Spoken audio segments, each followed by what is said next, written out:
پہاڑی زبان میں اپڈیٹ سنیے۔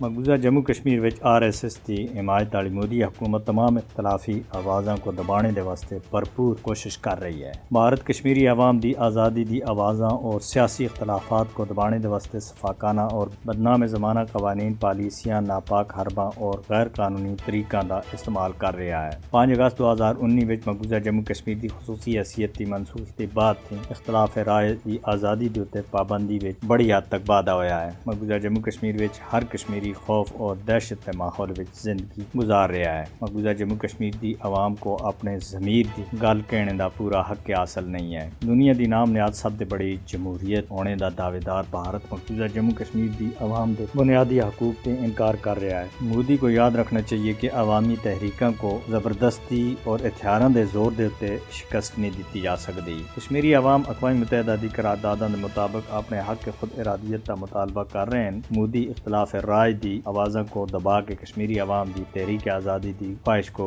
کمزور کرنا چاہتا ہے، لیکن اس وچ کامیاب کسی بھی صورت وچ نہیں ہو سکتا۔ عالمی برادری کو کشمیری عوام کو آزادی اظہار دا حق دینے دے واسطے بھارت دے اوتے دباؤ باننا چاہیے۔ وزیر اعظم آزاد جموں کشمیر سردار تنویر الیاس خان سن یوم یکجہتی کشمیر دے موقع دے اوتے دارالحکومت مظفر آباد وچ یادگار شہداء دے اوتے خصوصی طور دے اوتے حاضری دتی، پھلاں دی چادراں چاڑیاں، جدکہ پاک افواج دے چاق و چوبند دستے سن یادگار شہداء کو سلامی پیش کی تھی۔ تحریک کشمیر یورپ ڈنمارک دے زیر اہتمام مقبوضہ جموں کشمیر دے محکوم عوام دے نال اظہار یکجہتی مسئلہ کشمیر اور بھارت دے مظالم کو اجاگر کرنے دے واسطے کوپن ہیگن وچ کشمیر یکجہتی ریلی کڈی گئی۔ ملیشیا دے سابق وزیر اعظم ڈاکٹر مہاتیر محمد سن یوم یکجہتی کشمیر دے موقع دے اوتے اپنے ایک بیان وچ آخیا کہ 5 اگست 2019 وچ بھارتی اقدامات اور فیصلے غلط اور دنیا دے درمیان تعلقات تے تمام بنیادی اصولوں دے بالکل خلاف ہیں۔